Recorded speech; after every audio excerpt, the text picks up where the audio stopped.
Hello बच्चों, congratulations. जिस बात का हम सभी को इंतजार था वो टाइम अपना आ गया बेटा।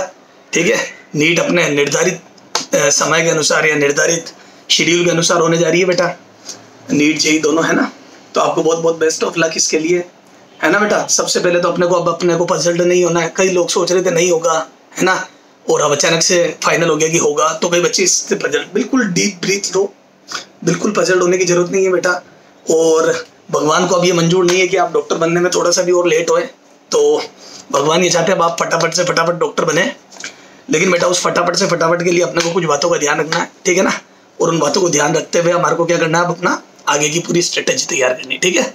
अच्छा बेटा, एक सबसे बड़ी बात ये होती है कि जैसे अब अपन तैयारी करेंगे, बहुत मेहनत करेंगे, है ना, पढ़ाई भी करेंगे, हमने हमारी उस हिसाब से प्लानिंग भी करेंगे, लेकिन जो सबसे महत्वपूर्ण चीज होती है ना बेटा, देखो बेटा, आपको कोई भी कंपटीशन एग्जाम, दुनिया का कोई भी कंपटीशन एग्जाम हो, चाहे पढ़ाई से रिलेटेड हो, कुछ भी, उसके लिए प्लानिंग प्रॉपर होनी चाहिए बेटा। देखो हम मेहनत करते हैं, हार्ड वर्क नहीं, स्मार्ट वर्क, ठीक है बेटा, स्मार्ट वर्क। देखो सर, आप हमारे को कुछ ऐसी बातें बता दो जो आपके बहुत ज्यादा काम आई और आपने उससे मतलब फर्स्ट रैंक बनाई, ठीक है।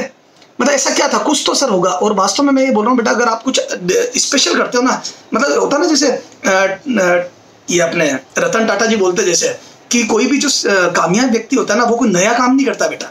कोई भी कामयाब व्यक्ति नया काम नहीं करता है, वो सिर्फ उसी काम को करने का तरीका उसका अलग होता है दूसरों से, ठीक है। सर अब आप क्या तरीका अलग होना चाहिए हमारा, मैं बताता हूँ।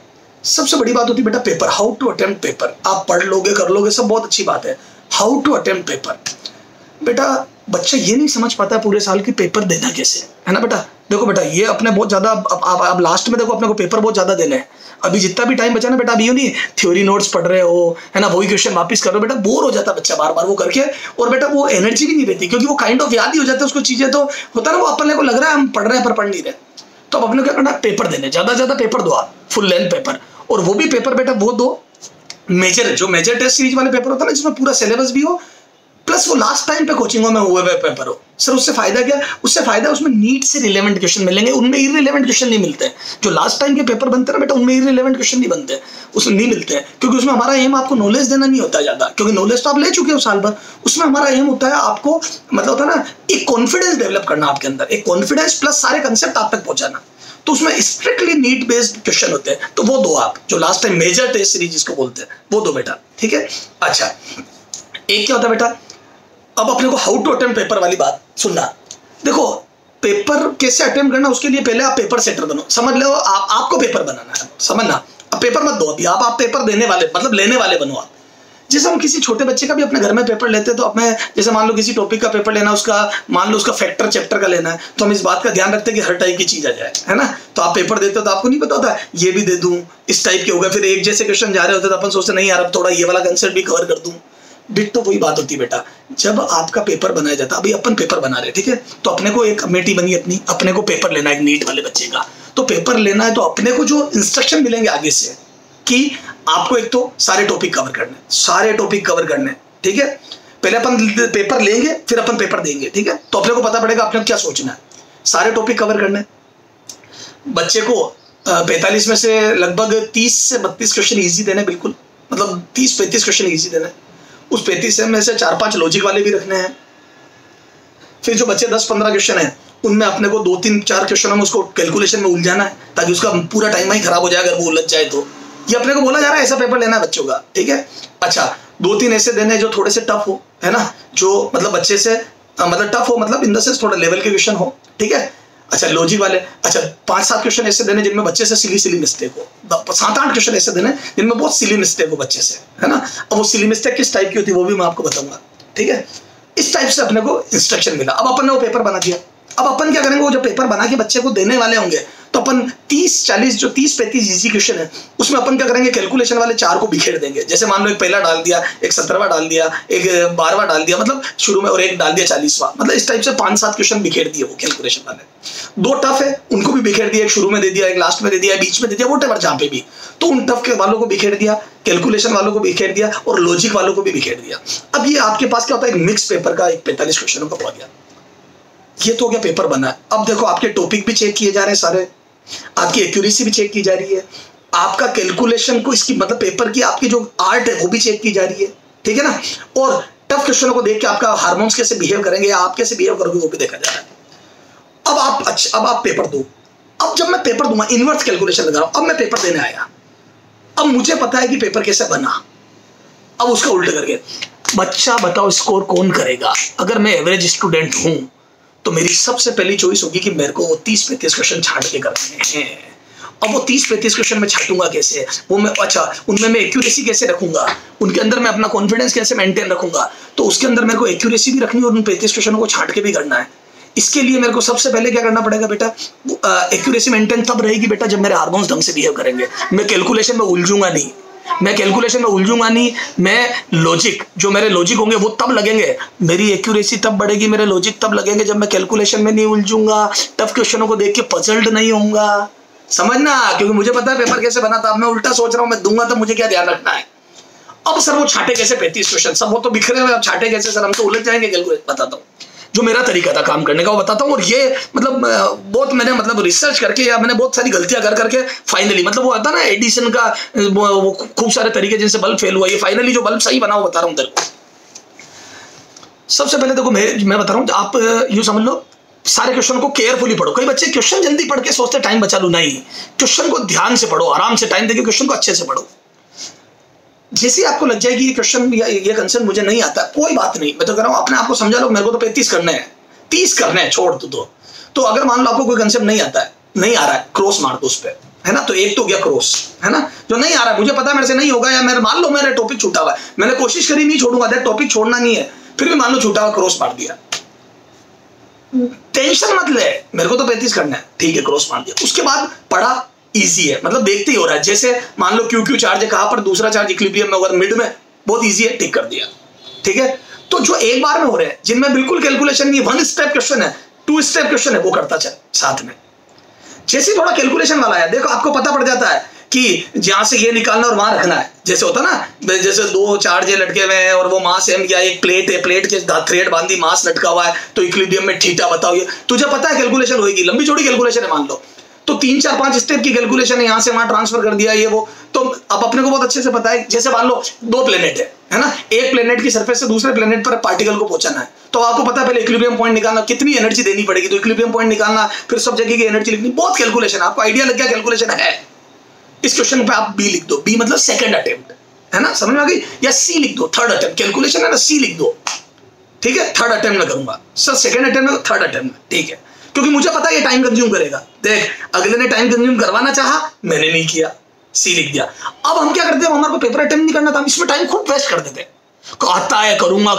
अब वो 4th क्वेश्चन है, तुमने करने में मान लो 7-8 मिनट लगा दिए। अब तुमने 7-8 मिनट में ये क्वेश्चन करा, नो डाउट तेने नंबर ले लिए, पहली बात तो इतनी एक्यूरेसी रहेगी नहीं, नंबर ले भी लिए तेने तो तेरे पीछे पेपर छूट जाएगा। सर हमारे ये तो कॉमन प्रॉब्लम है पेपर छूटना, वो ये कारण है इसका। तो मेरे को पता है कैलकुलेशन होनी है इसमें, तो सी लिख दे, थर्ड अटेम्प्ट में करूंगा, समझ गए, आगे बढ़े। फिर वो फर्स्ट वाले कर लिए। अब जब तुम पहले वाले करते जाओगे तो तुम किसी न तो क्वेश्चन में उलझे, न टफ में परेशान हुए, न तो तुम पजल्ड हुए अभी तक, और न तुमने कैलकुलेशन वाले क्वेश्चन को अटेम्प्ट करके टाइम खराब करा है। ये 2 कारण है जो बच्चे के को होता ना, जल्दी में डाल देते और उनकी सोच को बदल देते, मतलब होता ना बच्चे को होच-पोच क्रिएट कर देते। इन दोनों चीजों से तुम बचते चले गए, अब तुम्हारी एक्यूरेसी अपने आप बढ़ जाएगी। क्यों? क्योंकि तुम्हारा सारा काम फटाफट हो रहा, तुम्हारा कॉन्फिडेंस बढ़ता जाएगा, और मेरे से ये भी हो गया, मैंने 20 कर लिए, 30 कर लिए, टाइम भी खराब नहीं हुआ। तो जब टाइम खराब नहीं होता है और क्वेश्चन होते चले जाते हैं तो एक्यूरेसी अपने आप इंप्रूव होती है, ठीक है, करते जाओ। फिर छोटे मोटे लॉजिक देखो, हमेशा हर क्वेश्चन में आप हो ना उस शक की निगाह से देखना, हर क्वेश्चन को लॉजिक की निगाह से देखो। जब आप लॉजिक की निगाह से देखोगे तो लॉजिक लगेगा। अभी आपके पास टाइम है, अगर आपने आज तक लॉजिक नहीं लगाया तो टाइम है। आप पूरा पेपर जब अभी करते हो अभी भी, तो लॉजिक की निगाह से देखो। एक क्यू चार्ज है, एक 16 क्यू चार्ज है, दोनों के बीच में कहां पर इलेक्ट्रिक फील्ड 0 होगा, तो 16 क्यू से दूर होगा। तो जैसे सेपरेशन मान लो दिया है तेरे को 10 सेंटीमीटर, तो मैं बोल दूं 5 से ज्यादा, 16 क्यू से दूरी 5 से ज्यादा आएगी। ये लॉजिक 4 ऑप्शन में हो सकता है एक ही वैसा। समझ गया मेरी बात को? समझ, तो हर चीज को लॉजिक की निगाह से देखो। क्लियर है बेटा? तो थोड़े थोड़े लॉजिक भी लगेंगे। तो इजी क्वेश्चन करो, कैलकुलेशन वाले में सी लिख दे थर्ड अटेम्प्ट में, जो नहीं आता कंसेप्ट क्रॉस मार दे ताकि बार बार पढ़ने में नहीं आए, क्रॉस बड़ा क्रॉस मार दे ताकि बार बार पढ़ने में नहीं आए। तेरे 3 क्रॉस लग गए 45 में, 5 क्वेश्चनों पे सी लग गया है, 7 क्वेश्चनों पे सी लग गया, 7 और 3 10, बाकी के 35 हो गए जिनमें लॉजिक लगना था। अब लॉजिक, क्योंकि तेरा माइंड रिलैक्स्ड है, लॉजिक भी लगेंगे, दिमाग भी काम करेगा। सर सेकंड अटेम्प्ट में कौन से करेंगे? जैसे कई बार क्या होता है लॉजिक में भी बहुत ज्यादा सोचना यार, लैंग्वेज बेस्ड होते हैं, पता है तेरे को, जो लैंग्वेज उलझारी होती है, ज्यादा बड़ी बड़ी डेफिनेशन आ जाती है, लैंग्वेज उलझारी होती है, पता है अपना माइंड क्या था, उतना सोचते सोचते एकदम पजल हो जाता है, क्योंकि इतना नहीं सोचा जा रहा था, उस पर बी लिख दे, क्योंकि सोच में कैलकुलेशन से कम टाइम लगता है, लेकिन अभी नहीं सोचा जा रहा है क्योंकि पजल्ड हो रहा हूं मैं, तो अभी पजल नहीं होना, उस पर बी लिख दे। तो जिनमें ज्यादा तगड़ा लॉजिक है या जिसमें अपने क्या बोलते हैं लैंग्वेज बेस्ड क्वेश्चन, उन पे बी लिख दे, जो तेरे से उस समय हो नहीं रहे, तेने बहुत कोशिश करी हो नहीं रहे, उस पर बी लिख दे, क्योंकि ये उससे जल्दी हो जाएंगे कैलकुलेशन से, ठीक है। तो पहली बार में मैंने वो 30-35 क्वेश्चन जो इजी थे वो छांट लिए, और 8-10 पे मेरे बी क्रॉस और वो लग गए, क्या नाम इसका, कैलकुलेशन सी लग गया। समझ में आ गई बेटा?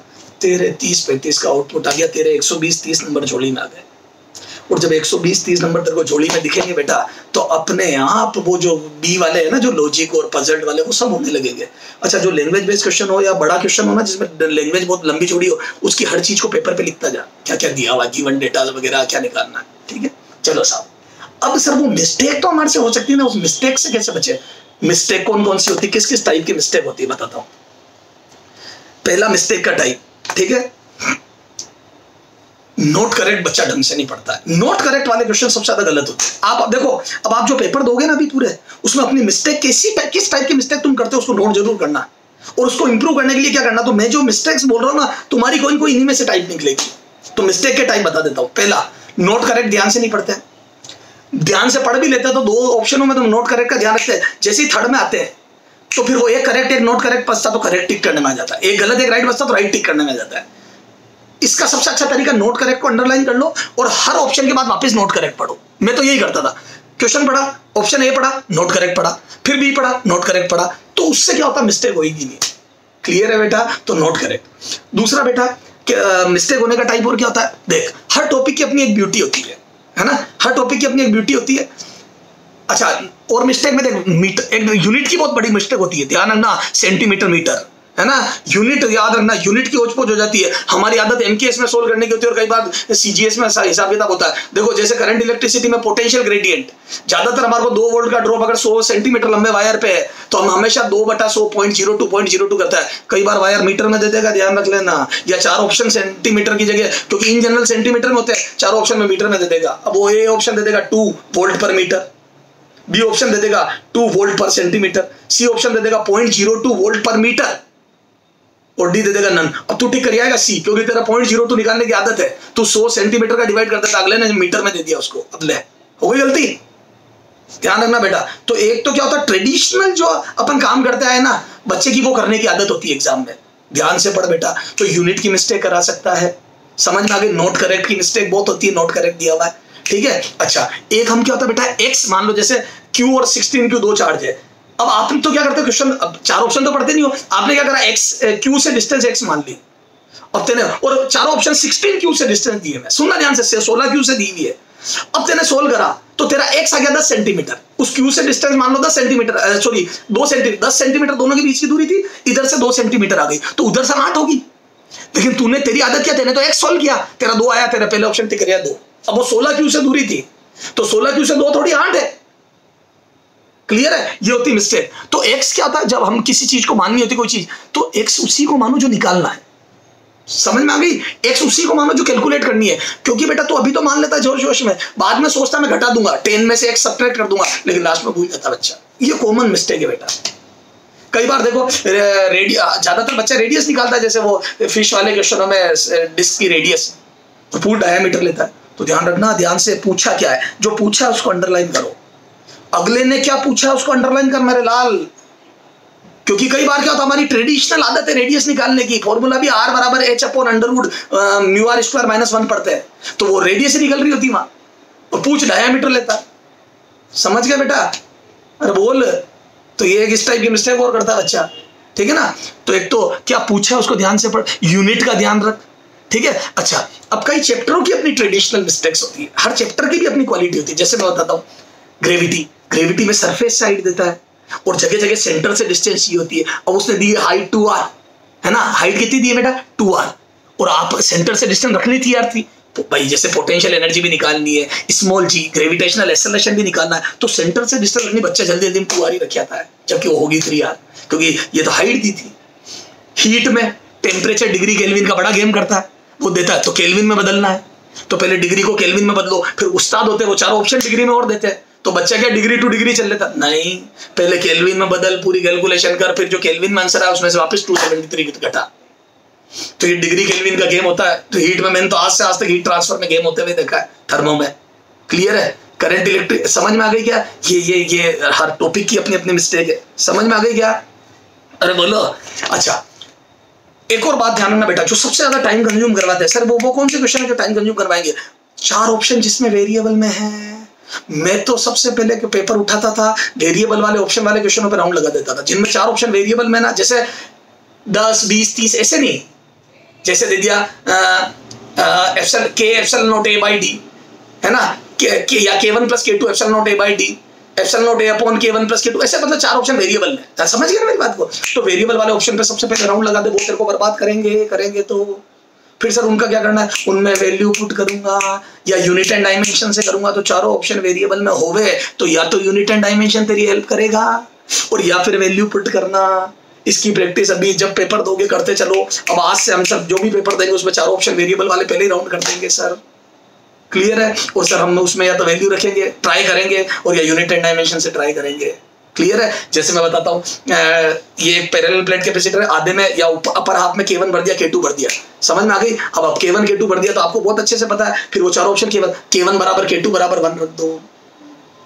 अरे मैं तो पुराने उठा के तो देख, एक्सरसाइज 2 के क्वेश्चन देख तू, k1 बराबर, कई बच्चे सोचते ऐसे नहीं आते, उठा के देख तू, वे ऑप्टिक्स में, बलाने में, सब जगह आए हुए n की वैल्यू रख दी। वो नहीं है फ्रिंज विजिबिलिटी में आया हुआ 2 रूट बीटा अपॉन, करो आप तो वैल्यू पुट करो फटाफट। समझ गए? k1 बराबर k2 बराबर 1 रखने से 2 बच गए, तो k1 बराबर k2 बराबर k रख दे, तो k epsilon not a by d आना चाहिए। पूरे के अंदर k हो गया ना, तो answer k epsilon not a by d आना चाहिए। गारंटी ले रहा हूं एक ही बचेगा। ट्राई करो भाई, एक राह दी मैंने तेरे को। तो टाइम जो डेरिवेशन में टाइम लगता, ये तो हालांकि आसान है, पर बड़े बड़े डेरिवेशन में जो टाइम लगता है वो सब बच गया तेरा। तो 4 ऑप्शन वेरिएबल में मिलेंगे तो या तो यूनिट एंड डायमेंशन से करेंगे सर, हो जाएगा, और या फिर करूंगा सर वैल्यू पुट करके। उठा के देख पुराने एक्सरसाइज 2 के क्वेश्चन। अब आज सबसे पहले ये काम कर, एक्सरसाइज 2 में जितने भी वेरिएबल वाले उनको वैल्यू रख के करने की कोशिश कर। एक्सरसाइज 2 जो एग्जाम में आए हुए हैं वो, फिर तू जितने भी पेपर देगा आज के बाद उन सब में ये ट्राई करेगा। जो बातें मैं बोल रहा हूँ वो ट्राई करेगा। पेपर देने का तरीका मैंने बता दिया, कैसे बचा जाता है मिस्टेक से, किस टाइप की मिस्टेक होती है बता दी, ग्रेविटी में कैसी होती है, हीट में, हर चैप्टर की अपनी नेचर है। अच्छा हाँ, एक बच्चा कैलकुलेशन, रफ कैलकुलेशन कर। सर रफ कैलकुलेशन क्या होती है? जैसे पूरी मॉडर्न फिजिक्स रफ कैलकुलेशन पे चलती है। जैसे 12400 डिवाइड बाय लैम्डा बराबर एनर्जी ऑफ फोटोन आती है ना। अब वो फोटोन का लैम्डा देता है 4000, यू दे दिया 4000 या 4131 एंगस्ट्रॉम। ओहो, अब 4131 का डिवाइड कर से आज हो गए ना कल 12400 में, तो उसको क्या कर, 4100 है ना, राउंड फिगर में 4000 ले लिया, राउंड फिगर में 4100 ले लिया। समझ आ गई? तो राउंड फिगर में 0 लगा के फिर कैलकुलेशन कर। मास डिफेक्ट तेरे को दे दिया 0.024 AMU, किडनी फेल तेरी। 0.024 AMU इंटू 931.6 बाइंडिंग एनर्जी निकालनी है। अब 931.6 इंटू 0.024 करेगा, 2 दिन में होएगा। तो सर अब क्या करें? कुछ मत कर, 931.6 को 1000 मान ले। कितना मान लेगा? 1000। बस 1000 मान ले और रफ कैलकुलेशन कर ले। 1000 मानते ही 3 0 आगे सरक गया, आंसर आ गया 0.024 में 24 मेगा इलेक्ट्रॉन वोल्ट। 24 को थोड़ा सा कम कर दे क्योंकि 931 का मल्टीप्लाई करना था। This is called rough calculation. शातिर बन, डोला बनने से कुछ नहीं मिलता है। ए बेटा मेहनत कर, बाकी तो इंतजार करने वालों को वही मिलता है बेटा, जो मेहनत करने वाला या जो काम करने वाला छोड़ के चला जाता है। बच्चा कुछ ही खाओगे क्या जिंदगी भर? समझ में आ गई? नहीं, हम खुद बनाएंगे और खुद खाएंगे। जिंदगी कांटों से भरा सफर है, जिंदगी कांटों से भरा सफर है, हौसला उसकी पहचान है। जिंदगी कांटों से भरा सफर है और हौसला उसकी पहचान है। रास्तों पे तो सब चलते हैं, जो अपना रास्ता खुद बनाया वो इंसान है। ध्यान रखना बेटा, खुद का रास्ता खुद बनाओ बेटा, कोई काम नहीं आएगा, ध्यान रख लेना। क्लियर है? मेहनत कर लास्ट तक। अब जो टाइम बचा बेटा बिल्कुल भी बेकार नहीं होना चाहिए। समझ गया? तो मिस्टेक के टाइप बता दिए मैंने। अच्छा बायोकेमिस्ट्री में बेटा पूरी बायोकेमिस्ट्री में एनसीईआरटी पढ़, लास्ट तक एनसीईआरटी धमाधम। क्लियर है? और पेपर दे, फुल सिलेबस पेपर दे, एनसीईआरटी पढ़। और बायोकेमिस्ट्री तो याद ही करनी है, फटाफट याद कर।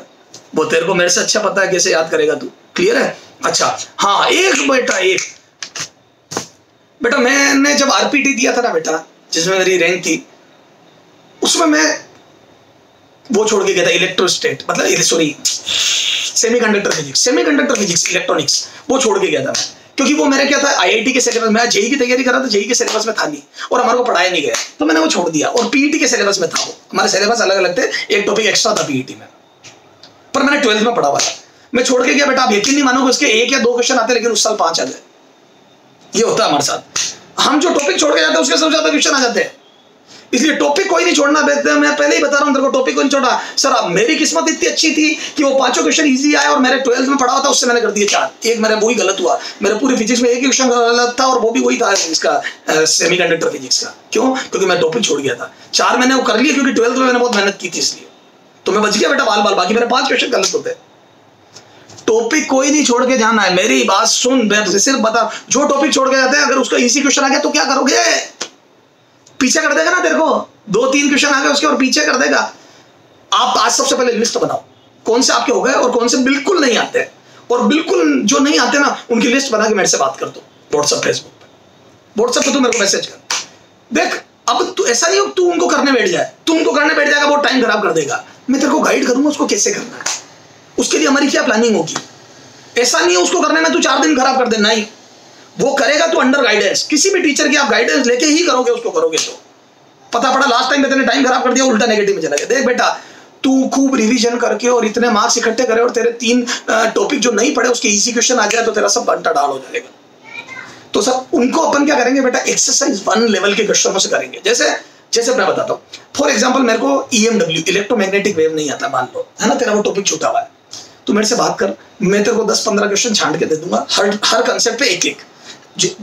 इलेक्ट्रोमैग्नेटिक वेव में मान लो 5 कंसेप्ट है, 5 कंसेप्ट पे 2-2 इजी क्वेश्चन करके चला जा बस, ताकि उसका फॉर्मूला पता हो, तेरे को उस टॉपिक का पूरा ज्ञान हो, और उसका इजी आ जाए तो कर ले और अनटचड आए तो छोड़ दे।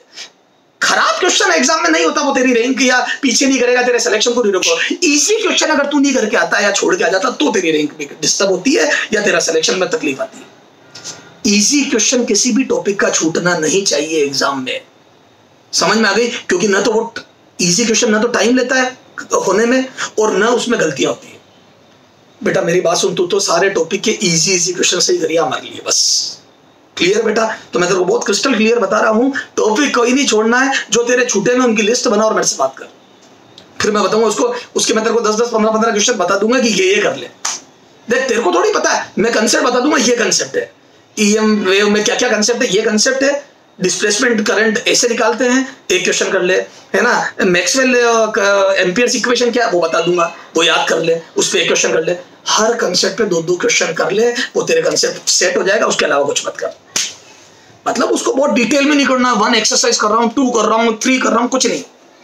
अच्छा, जो क्वेश्चन नहीं आ रहा है उसकी किस्मत नहीं है, अब आगे जो क्वेश्चन नहीं हो रहा है उसकी किस्मत नहीं है, हाँ वो पुराने एग्जाम में आया हुआ है तो वो तू सीख। अनटचड क्वेश्चन नहीं करना, एक्सरसाइज 3 करना, बनाना कुछ नहीं, पेपर दे, मेजर टेस्ट के पेपर दे, जो हो गए वो बढ़िया, जो नहीं हुए उसमें अगर कंसेप्ट नहीं आता है तो वो कंसेप्ट क्लियर कर। क्वेश्चन के पीछे मत भाग, मेरे से ये नहीं हुआ वो नहीं हुआ, प्रेशर तो लेना ही नहीं है। तेरे कभी समस्या हो, तेरे को कभी लगे तू नेगेटिव में जा रहा है, मेरे से बात कर ले, किसी से भी बात कर लो आप, आपको जो टीचर अच्छा, आप किसी से भी, आपका कॉन्फिडेंस बढ़ना चाहिए बस, दैट्स ऑल। क्लियर? जिनसे आपको लगता है नहीं यार मैं मोटिवेट, बिल्कुल आप बात करो, अपना कॉन्फिडेंस नहीं घटना चाहिए। मन के हारे हारे, मन के जीते जीत। एग्जाम में सबसे पहले जो चीज चाहिए होती है ना करने के लिए, ना पेन चाहिए ना पेंसिल चाहिए, सबसे पहले एग्जाम में जो चाहिए वो है कॉन्फिडेंस।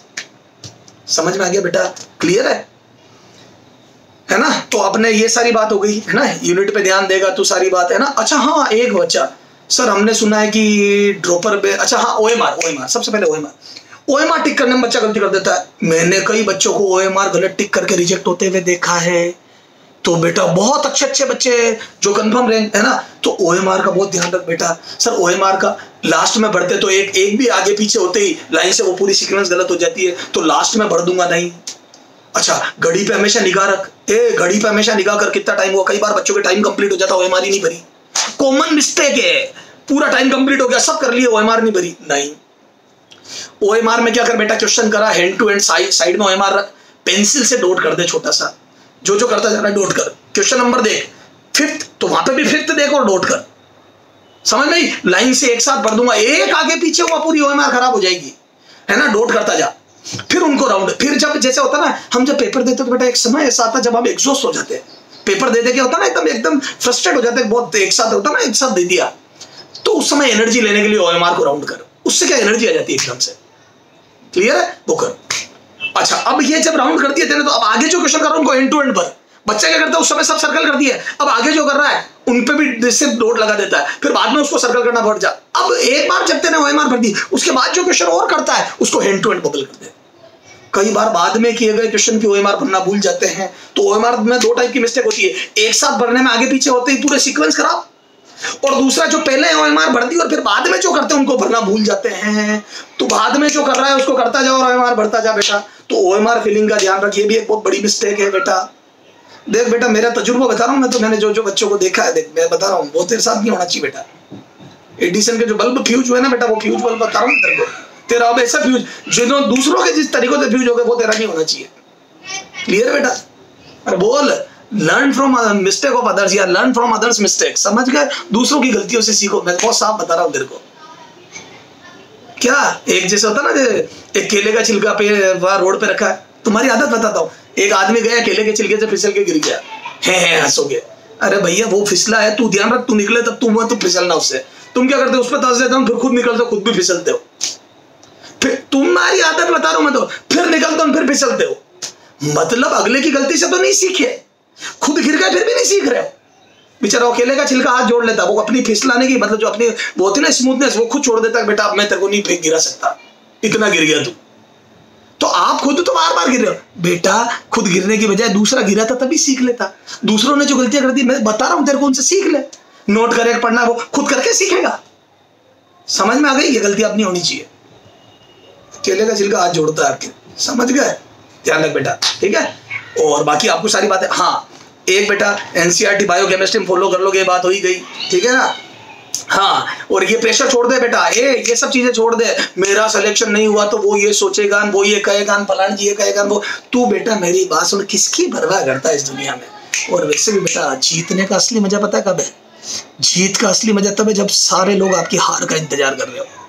जब सारे लोग आपकी हार का इंतजार कर रहे हैं तब तू जीत, और वही तेरे लिए तालियां बजाए, तब आएगा मजा मेरे लाल।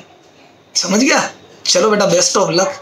और अब अपना एग्जाम आ गया है, तैयारी करनी है लग के, कोई समस्या हो हम हमेशा आपके साथ है बेटा। ओके बेटा, बेस्ट ऑफ लक।